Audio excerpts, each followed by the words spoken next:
ममता बनर्जी ने पाक शिट के समय भी कहा था धर्षण করলে এত और श्लीलता हानि होले এত। तो मैं ममता बनर्जी से पूछना चाहता हूँ, पुलिस मंत्री तो आप ही हैं, तो आप रेट लगा दीजिए कि गैंग रेप का रेट कितना है। ये तो शर्मनाक चीज़ें हैं। तो कमज़ोर है वो पक्ष, अगर थाने में जाता है तो अगर वो रूलिंग पार्टी के खिलाफ है तो उसका एफआईआर नहीं लिया जाएगा। बहन को फोर्सफुली उनको लेके जाया गया है और जिसके घर में लेके जाया गया है उसका परिचय जो है वो तृणमूल कांग्रेस के सक्रिय कार्यकर्ता, वहाँ के इलाके के नेता के रूप में ये किया गया है। ये आरोप उनके जो हमारी पीड़िता है उनके तरफ से किया गया है थाने। ममता बनर्जी के शासन में सबसे ज़्यादा महिलाओं के खिलाफ डोमेस्टिक वायलेंस का केस है। यहाँ पर बहुत सारे मामले जो हैं वो रजिस्टर्ड होते भी नहीं है, एफआईआर तक दर्ज नहीं होती। तृणमूल कांग्रेस की जो सुप्रीमो है नेता ममता बनर्जी, अभी एक नया स्लोगन आया है, धर्षणकारीদের नेता के ममता बनर्जी आवर के, रोहिंग्याদের नेता के ममता बनर्जी आवर के, देशद्रोहीদের नेता के ममता बनर्जी आवर के। तो बंगाल में जहाँ रेप, जहाँ मर्डर, जहाँ हत्या, जहाँ तोलाबाजी, जहाँ करप्शन, वहाँ पे तृणमूल कांग्रेस का नाम आएगा, ये स्वाभाविक है।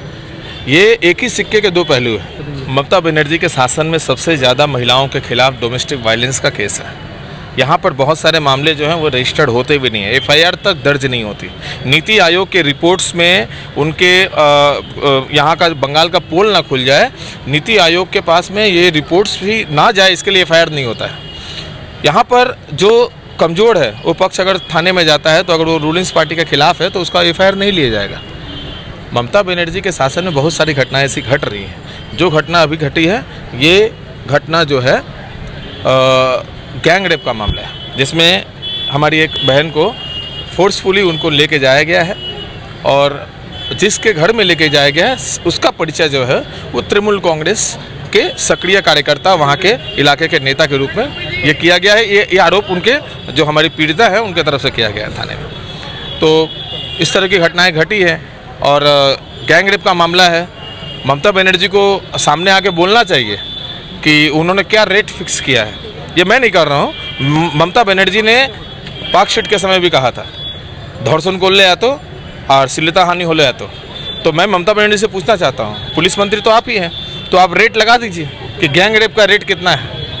ये तो शर्मनाक चीज़ें हैं। महिला आयोग, ह्यूमन राइट्स, यहाँ पर कोर्ट ऑफ लॉ मैंने हमारे जो जस्टिस हैं ऑनरेबल हाई कोर्ट ने कहा है कि यहाँ पर कानून जो है, कानून का राज नहीं है, यहाँ पे शासक का कानून चलता है।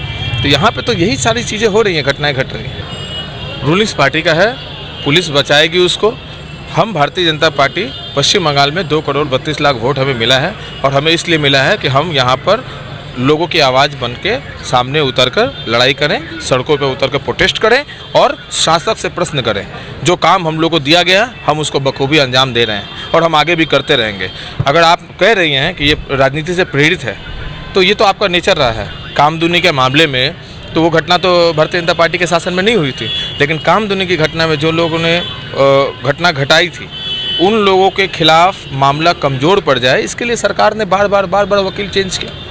लगभग इस मामले में तृणमूल कांग्रेस के आने के बाद लगभग 9 से 10 वकीलों को चेंज किया गया है और ये मामला एकदम कमज़ोर पड़ गया और लास्ट में इनको बरी कर दिया गया। तो पुलिस इन्वेस्टिगेशन कर रही है, मामला सरकारी वकील लड़ रहा है और उन लोगों ने पूरा रेड कारपेट बिछा के रख दिया है क्रिमिनल्स के लिए। ममता बनर्जी इन लोगों को शेल्टर देती है, क्रिमिनल्स को लेकर, पुलिस को लेकर ये सरकार चल रही है। ये 2 पिलर है, इस 2 पिलर के ऊपर भी टिकी हुई है ममता बनर्जी।